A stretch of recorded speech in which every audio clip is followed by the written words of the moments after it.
buenas tardes a todos.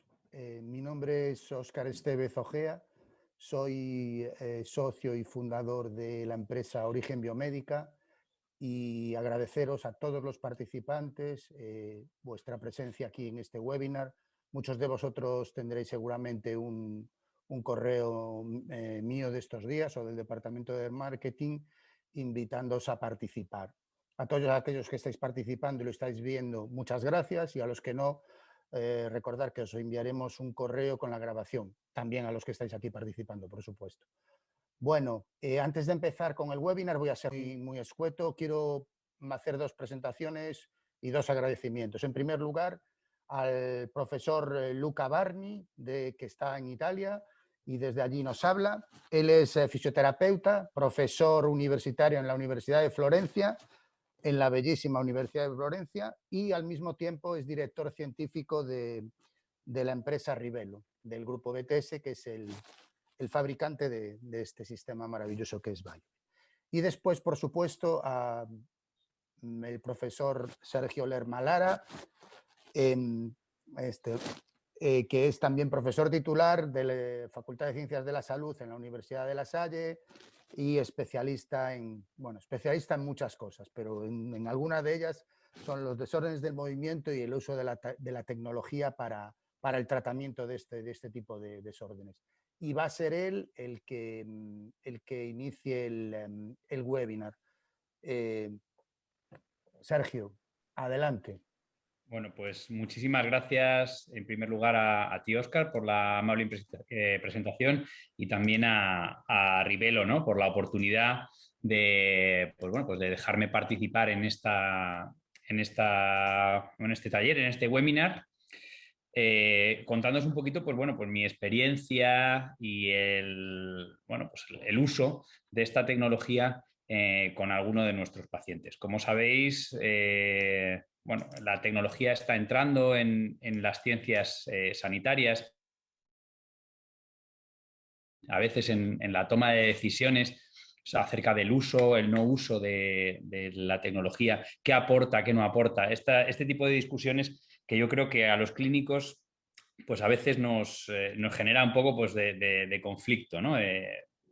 ¿Cómo puede la tecnología ayudarme a mí en mi consulta, en el sitio donde yo estoy trabajando? ¿Cómo va a cambiar mi toma de decisiones? Porque al final esta es la parte importante. Todos tenemos una gran vocación por el tratamiento de los pacientes, y en esa gran vocación por el tratamiento de los pacientes pues nos vemos a veces pues, en esa toma de decisiones. ¿Cómo esto va a cambiar? ¿Me ayudará o no me ayudará? El caso es que ante la propuesta de Rivelo de organizar un webinar, a mí se me ocurrió pues, hablar de lo más, algo que podemos tener todos muy a mano, ¿no? que realmente es el dolor lumbar o los pacientes con dolor lumbar. En principio, sabéis que el dolor lumbar es una de las patologías con mayor prevalencia en nuestra especialidad o en las especialidades que tienen que ver con el aparato locomotor, y el conocimiento científico actual nos lleva a pensar que sí o sí tenemos que hacer un abordaje multimodal. No vale hacer un abordaje simple, sencillo, porque el dolor lumbar, por su alta cronicidad y por el impacto que tiene en el paciente, en la calidad de vida del paciente, genera una gran cantidad de trastornos en la esfera psicoafectiva que van a dar lugar a situaciones de dolor crónico, de procesos de sensibilización central. Acerca del manejo del dolor lumbar, hay muchísimas propuestas. Lo que está claro es que la fisioterapia o las técnicas de fisioterapia suponen una intervención bastante necesaria para estos pacientes. No para todos, ahí tenéis los resultados de la revisión de la ANCET del profesor Mahler, en la que se habla un poco pues, de todas las posibilidades farmacológicas, de educación, psicológicas, etcétera, etcétera. Es importante nosotros pensemos que para algunos pacientes, no para todos los pacientes, pero para una gran mayoría de los pacientes, la fisioterapia es una necesidad y es posiblemente la estrategia o el sistema terapéutico que les ayuda a salir de este tipo de cuadros. Por tanto, altísima prevalencia, necesidad de abordaje multimodal, gran cronicidad y la fisioterapia como necesaria. Por tanto, es algo de lo que tiene sentido hablar. más si este año la Sociedad Internacional de Estudio y Tratamiento del Dolor propone que su lema sea el dolor lumbar, ¿no? Por tanto, todo resuena en torno al dolor lumbar.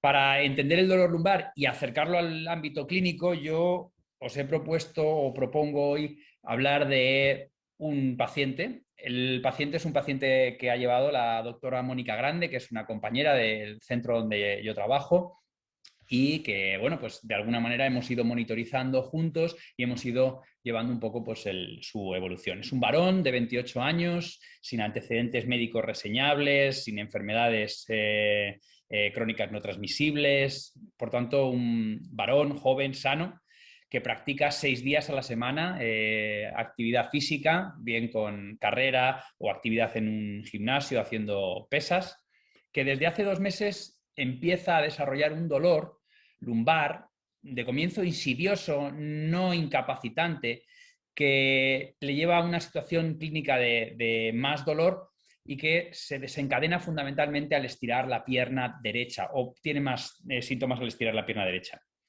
El paciente consulta con su traumatólogo habitual y en esta consulta se decide hacer una resonancia magnética y además de todas las etiquetas que se pueden imaginar ustedes, de lumbalgia, de dolor lumbar, de lumbociática, además de esas etiquetas, pues se encuentra un hallazgo de una protusión discal lumbar L4, L5, que bueno, pues de alguna manera preocupa especialmente al paciente y le hace ponerse más activo en la búsqueda de soluciones. En esa situación es en la que nosotros recibimos no hace mucho tiempo, la primera consulta es del día 2 de febrero de este mismo año, recibimos al paciente con todas las medidas de seguridad y todo lo que se puedan imaginar. Vemos a este paciente, ¿no? que tiene estas características. Les pongo aquí un poquito pues, la información acerca de la exploración física, ¿vale? Es un pantallazo copiado directamente de la historia. Como pueden ver, el paciente presenta dolor en el movimiento de flexión y extensión. El dolor es un 7/10 en la primera consulta.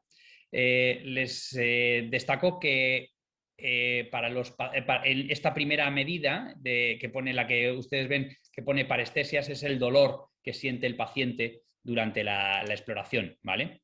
Por tanto, lo que tenemos que tener en consideración es que este 7/10 es el dolor que él tiene al realizar la flexión o 5/10 al realizar la extensión, ¿vale? O 8/10 al realizar la rotación derecha, ¿no? Esos son los puntajes de dolor que presenta el paciente. Tener esas características de dolor durante la ejecución del movimiento, un test de SLR positivo, además de distintos test ortopédicos que nos llevan a pensar en un tipo de trastorno concreto, nos lleva a hacer una segunda exploración en la que comprobamos que a nivel de L3, L4 y L5 el paciente presenta dolor con los empujes postero-anteriores. Por tanto, haciendo un breve resumen, los movimientos fisiológicos de rotación derecha, flexión y extensión, por tanto, fundamentalmente la rotación a la derecha y la flexión provocan mucho dolor durante la ejecución del movimiento y la extensión también provoca un dolor importante. En segundo lugar, nos encontramos con que los accesorios L3, L4 y L5, los PEAs centrales y unilaterales sobre los dos lados, provocan dolor. Además, el test SLR también es positivo. Esto nos hace pensar, de alguna manera, que el paciente puede presentar un problema facetario. Nos hace pensar en que en un varón joven, a pesar de tener una protusión discal, pues este tipo de presentación de síntomas marcadamente mecánicos y de este estilo pues pueden tener que ver con un síndrome facetario, un problema de las articulaciones cigapofisarias. Lo que en la literatura finalmente se va a ir introduciendo como dolor lumbar no específico, posiblemente de origen articular. Por tanto, ante esta hipótesis, nosotros planteamos un poco pues, un razonamiento lineal en el que bueno, pues vamos viendo pues, distintos aspectos que habría que abordar para confirmar esta hipótesis, ¿no? Respecto a los movimientos fisiológicos, en lugar de hablar de flexión, extensión, pues decidimos recoger con el sensor de Biobeat el rango de movimiento. Como ven, tenemos una disminución del rango en todas las direcciones, ¿vale? Tanto en las flexiones laterales como en las rotaciones, como en el plano sagital, siendo más intenso el dolor en el plano sagital, aunque tenemos dolor en los otros planos, y una marcada disminución del movimiento de extensión. Por tanto, a pesar de que los puntajes son diferentes, el hecho de tener más dolor en la rotación derecha le condiciona a realizar un menor rango.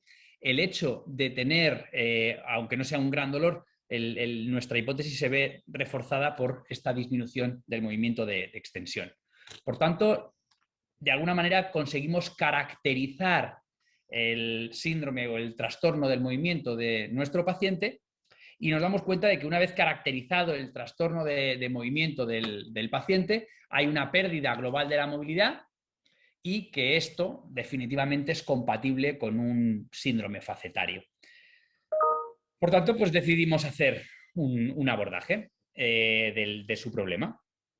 Planteamos que su problema es abordable desde fisioterapia y no nos olvidamos que casi todos los pacientes que tienen dolor lumbar pues a veces pues presentan kinesiofobia, catastrofismo, ansiedad o ciertas conductas.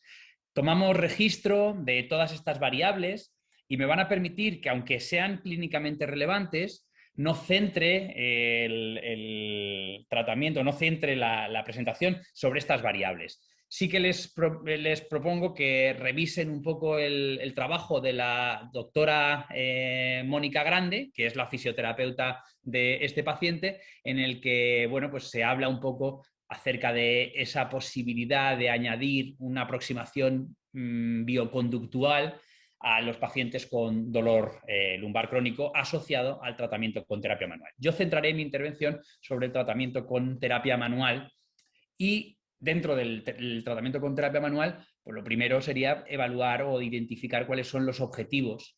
Para eso, creo que los fisioterapeutas utilizamos habitualmente nuestras estrategias de razonamiento clínico y es importante que en nuestro razonamiento clínico entendamos que una vez que el proceso o desgranamos que la salud es la suma de 5 factores, ¿no? Los factores estructurales, los factores relacionados con la actividad, la participación, los factores personales o factores psicológicos y el entorno, esto que viene también recogido en la clasificación internacional de la función. Una vez que nosotros recogemos toda esa información, la actividad del fisioterapeuta se centra habitualmente en la actividad, más que en la estructura, la participación o los factores psicológicos. Por tanto, tendríamos que coger la actividad, por ejemplo, en este caso, hacer actividad física, que es lo que al paciente le produce síntomas, y desgranarlo en funciones.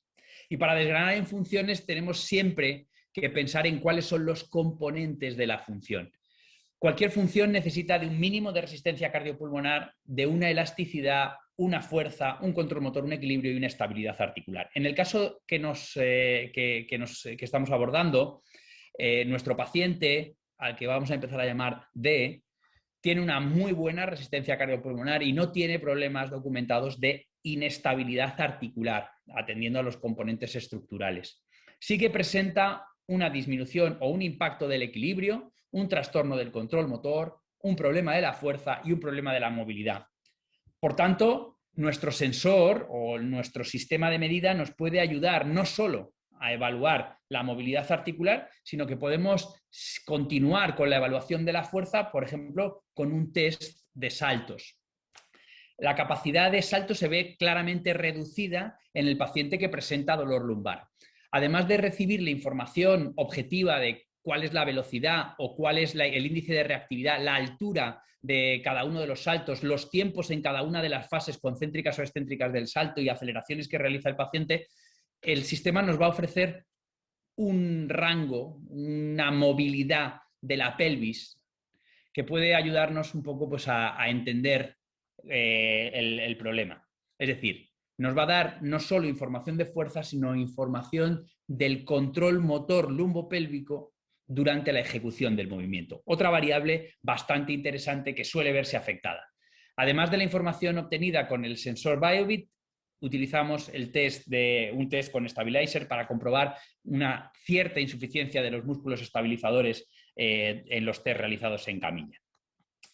También vimos que el equilibrio era un factor importante y al ver que el equilibrio es un factor importante realizamos unas métricas de equilibrio.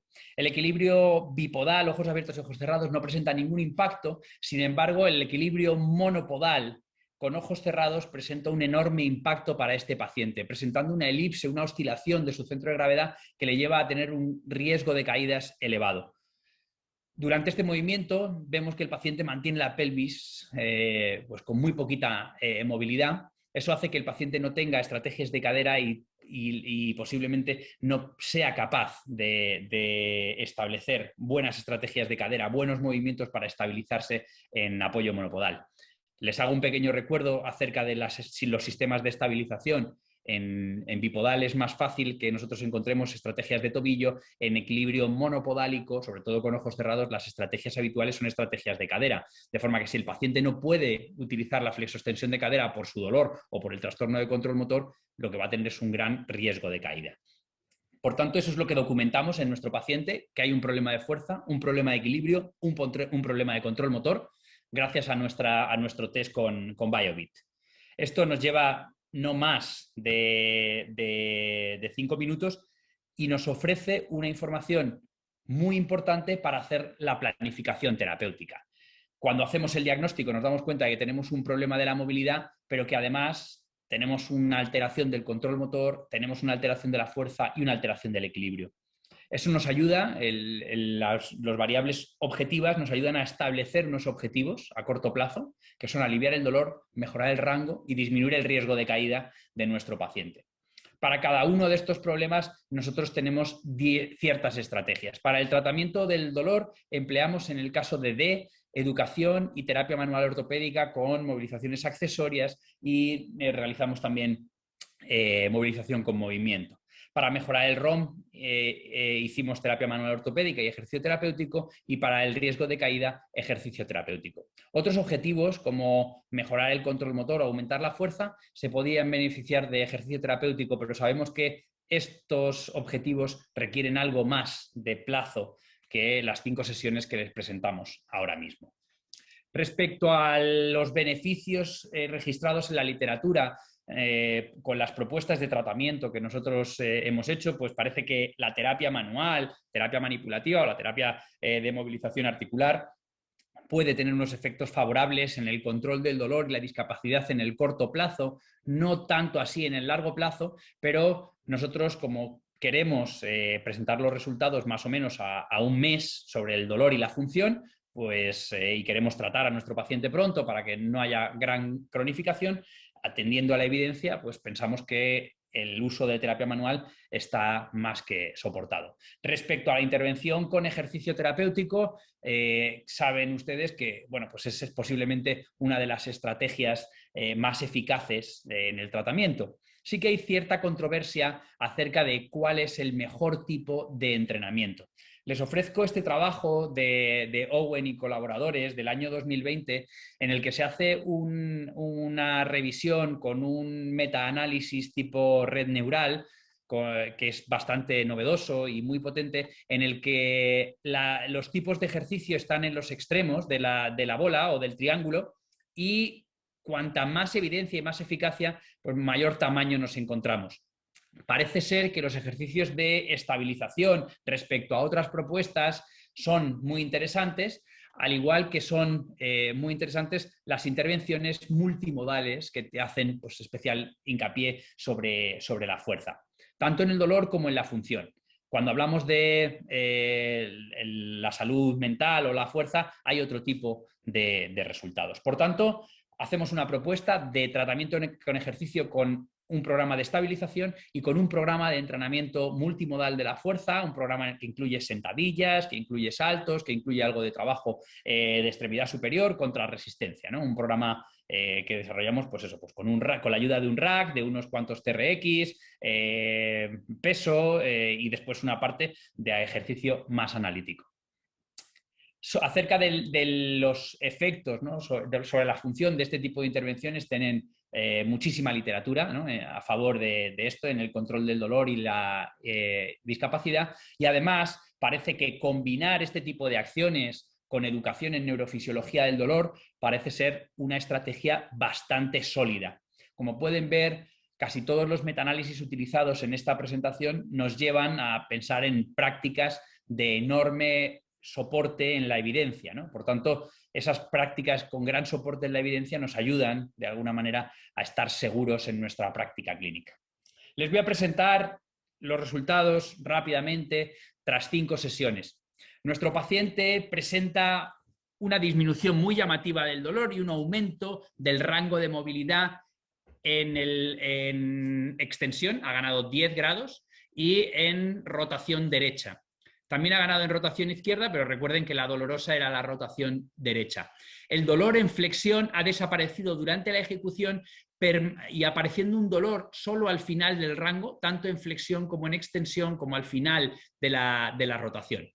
Ya no tenemos dolor durante la ejecución, pero sí al final del rango sigue persistiendo un dolor que sigue apareciendo en nuestro paciente.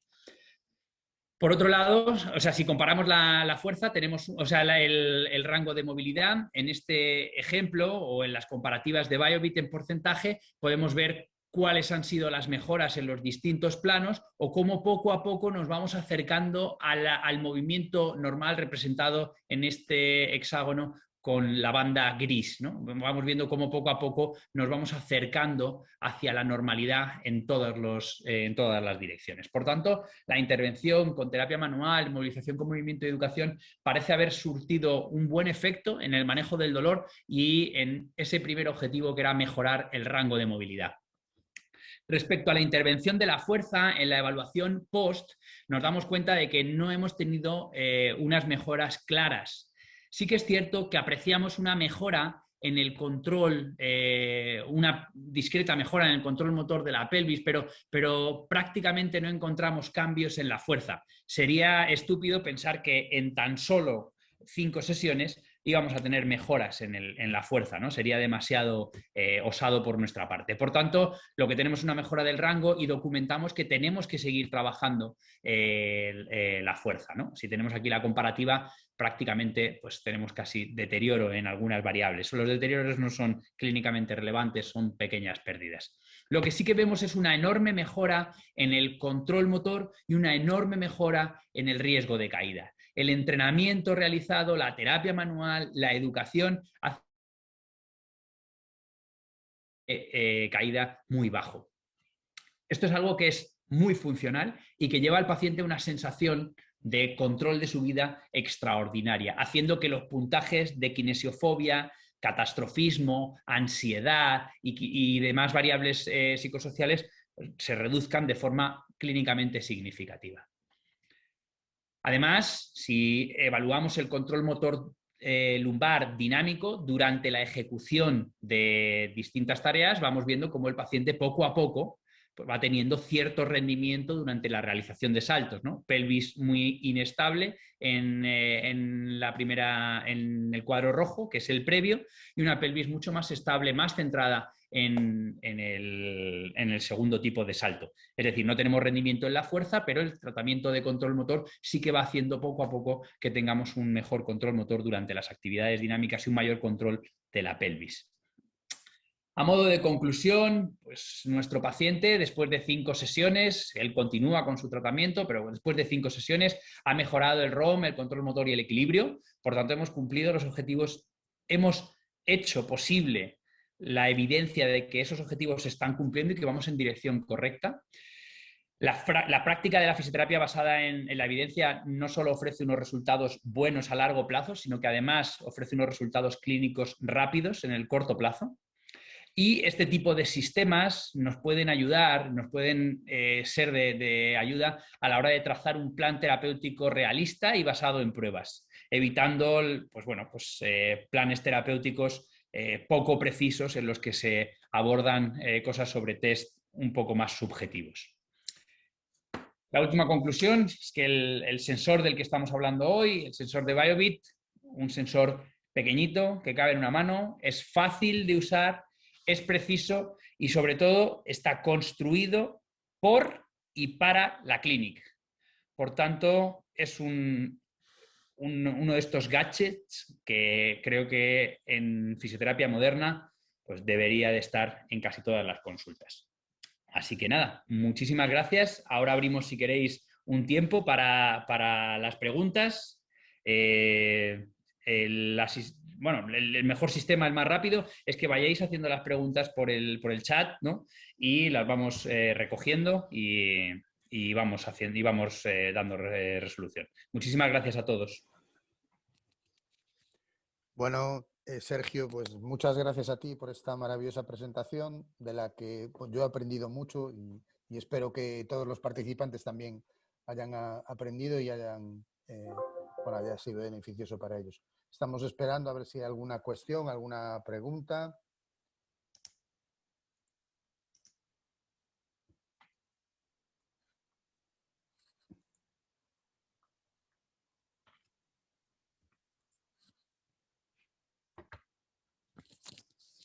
No sé si Luca quiere también aportar alguna cosa, algún comentario a esta presentación de Sergio. Yo veo muchos amigos en el chat. O sea que alguno tendría que hacerme preguntas, que son todos, que hay muchos amigos.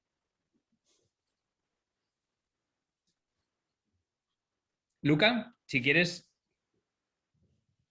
Sí, que gracias por tu intervención. Creo que es muy importante trabajar con la tecnología en el dolor lumbar, porque tenemos que tener una medida que se puede medir al mismo tiempo y repetir en tiempo correcto. Creo que es muy importante, no solamente por el terapeuta, pero al mismo tiempo por la persona, porque tiene una motivación, ¿no? Hacer, por ejemplo, tenemos el problema, creo en Italia como en España, de tener una motivación, ¿no? Sobre el trabajo que tiene que hacer el ejercicio terapéutico la persona, ¿no? No sé si en España tiene lo mismo problema, pero en Italia no. La persona debe tener una motivación para hacer el ejercicio terapéutico y creo que es una motivación importante tener esta tecnología y al mismo tiempo se puede tener esta tecnología por la búsqueda, por todo lo que es la repetición del dato correcto y creo que es una cosa muy importante, ¿no? Sin duda, yo creo que coincido contigo, que al final darle un feedback realista al paciente es algo importante, ¿no? Y tenemos que preocuparnos no solo por ese feedback y demás, sino que también tenemos que preocuparnos porque no se nos quede nada, ¿no? a los fisioterapeutas. Si nosotros no medimos, es posible que perdamos cierta información, porque al final las consultas, el paciente tiene muchísimas demandas y necesitamos a veces unas medidas objetivas para poder ir planificando. En el chat hay una pregunta que me ha llegado a mí, que ¿por qué utilizar el test de salto para evaluar la fuerza en ese caso? En el caso del paciente utilizamos el test de salto, podríamos haber utilizado el test de marcha o haber hecho cualquier otra valoración de la fuerza, ¿no? O sea, hay muchas sistemáticas. Utilizar el test de salto es por la actividad física que hace habitualmente el paciente. Él refería que con los burpees, al hacer burpees sentía un poquito más de síntomas. Por tanto, nos parecía que el salto era una buena evaluación funcional que se parecía un poco al trabajo que hacía el paciente, ¿no? ¿Por qué elegir 5 semanas de terapia? No, han sido menos semanas. Son 5 sesiones a dos sesiones semanales. ¿Por qué elegir? Porque el paciente entre el día 2 y ayer era día 21 y ayer era día 18 y solo nos ha dado tiempo a hacer 5 sesiones. Posiblemente podríamos haber elegido otro paciente, pero cuando yo estaba preparando el caso me pareció suficientemente impactante, ¿no? el paciente como para tener resultados pronto. Por eso hemos elegido 5. Podríamos haber elegido otro paciente, pero bueno, ¿por qué no es presentar 10? Porque todavía solo le hemos hecho 5, ¿vale? Perdonar que...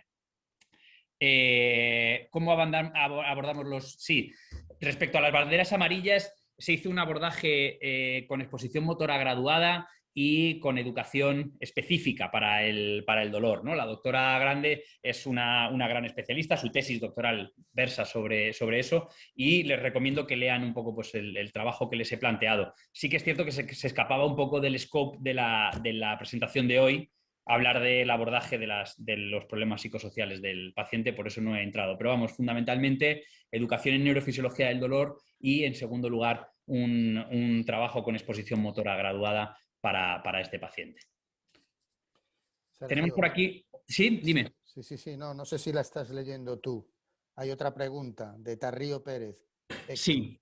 ¿Los test para evaluar la calidad del movimiento están basados en ejercicios concretos o solamente en el salto? ¿Se evalúa el movimiento en situación cerrada con explicación del propio gesto? ¿Esto podría hacer que la mejora sea por el propio aprendizaje del ejercicio? Hombre, el paciente hace gestos habitualmente, ¿eh? Hace ese gesto habitualmente. Entiendo que a lo mejor en un paciente que no salta, si estuviéramos haciendo evaluación, por ejemplo, de un paciente hemiparético que no hace habitualmente saltos, el hecho de exponerle a una evaluación que después se va a entrenar, posiblemente le sea un posible sesgo. Nosotros pensamos que este paciente, bueno, pues sí que hacía saltos habitualmente, por tanto no hay una instrucción precisa. Se le coloca el sensor y se le pide básicamente que realice un número de saltos, ¿no? No veo demasiado espacio al aprendizaje. De hecho, durante las sesiones no se trabaja sobre el salto específicamente, ¿no? Solo se utilizó el salto como criterio para evaluación. No sé si con eso explico a Darío o quiere que entre un poquillo más. Héctor. O Héctor, perdóname. Héctor Tarrío, sí.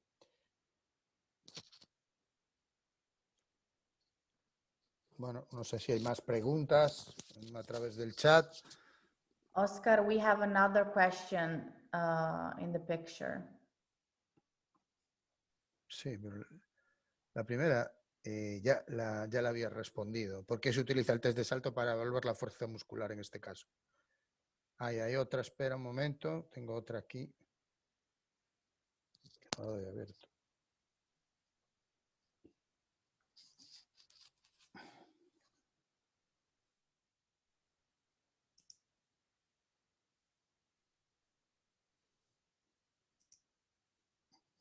No, es esa. ¿Por qué se utiliza el test de salto para evaluar la fuerza muscular en este caso? Que ya lo has respondido, me parece, ¿no? Sí. Bueno, básicamente, ya os digo, porque podríamos haber utilizado cualquier otro gesto. Pensad que, por ejemplo, pues, de forma indirecta, en otros pacientes con trastornos de hombro, estamos utilizando, por ejemplo, aceleraciones en lugar de fuerzas para medir de forma indirecta la fuerza, ¿no? Entonces, pues bueno, pues se podría haber utilizado, sabéis que, por ejemplo, cuando uno recibe un paciente con un problema de alguna articulación que habitualmente no se somete a carga o el paciente tiene dolor, hacer evaluaciones contra resistencia con mucha fuerza suele ser un poquito difícil, ¿no? O sea, uno recibe un paciente con una tendinopatía del Aquiles y es complicado hacer una evaluación de la fuerza en agudo, ¿no? O sea, porque es complicado. Entonces ahí lo que solemos utilizar es evaluaciones indirectas a través de la capacidad de generar aceleraciones. Yo lo utilizo mucho en hombro, en cuello y en patología tendinosa de miembro inferior, ¿no? El motivo por el que nos pasamos al salto era porque era un gesto habitual para este paciente y nos pareció la mejor No estrategia. sé, perdona, no sé si Luca creo que quiere comentar o apuntar alguna cosa, ¿no?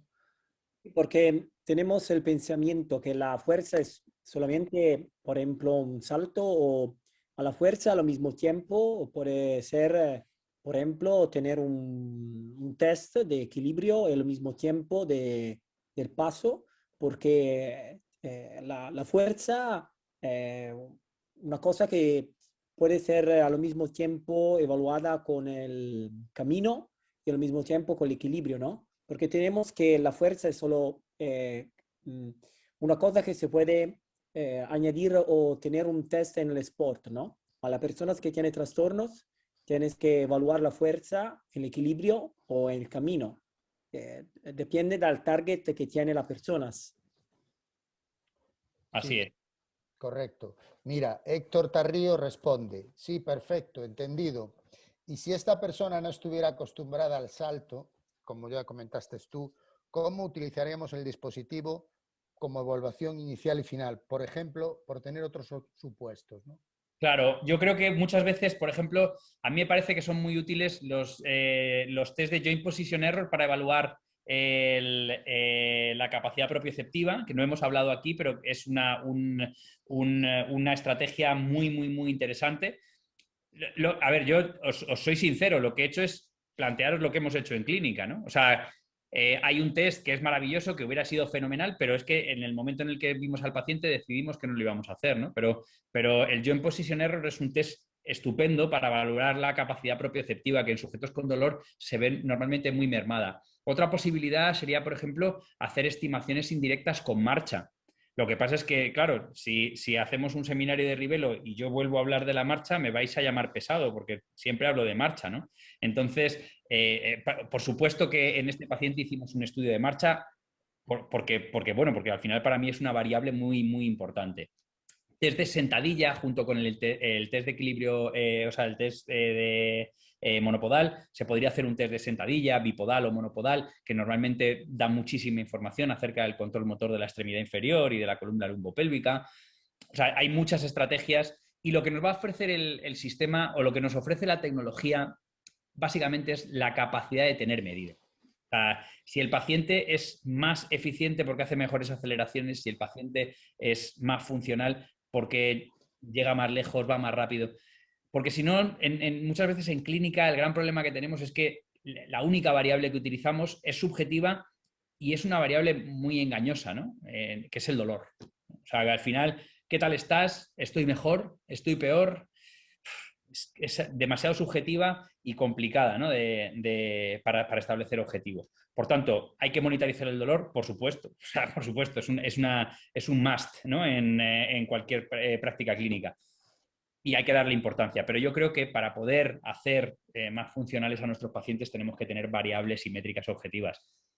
Estoy seguro que si conocéis un poquito el sensor, pues le encontraréis muchísimas aplicaciones, no solo los test que vienen diseñados, ¿no?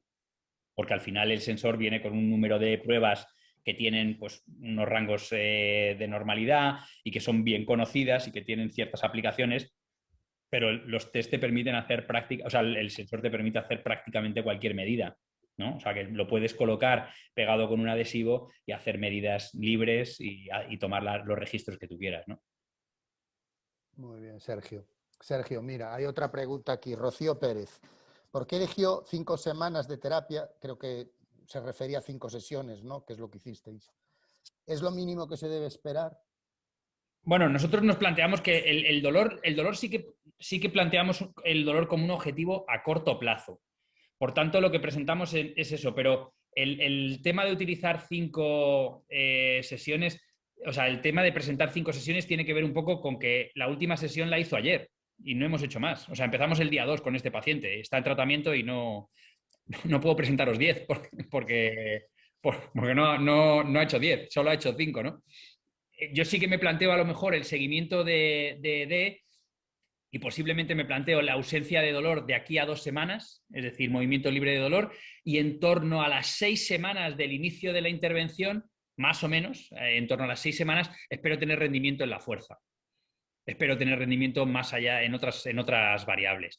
Por tanto, bueno, pues posiblemente a lo mejor el programa completo de este paciente, en el pronóstico que nosotros tenemos, pues lleguemos a lo mejor cerca de las 8 o 10 sesiones con él y a lo mejor no hacemos una periodicidad de 2 sesiones semanales a partir de la semana que viene, ¿no? Pero ahora mismo que estaba con dolor, teníamos que verle y estábamos centrados en esos objetivos, ¿no?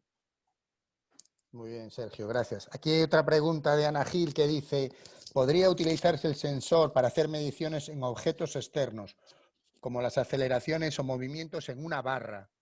Sí, lo puedes utilizar sustituyendo a un encoder perfectamente.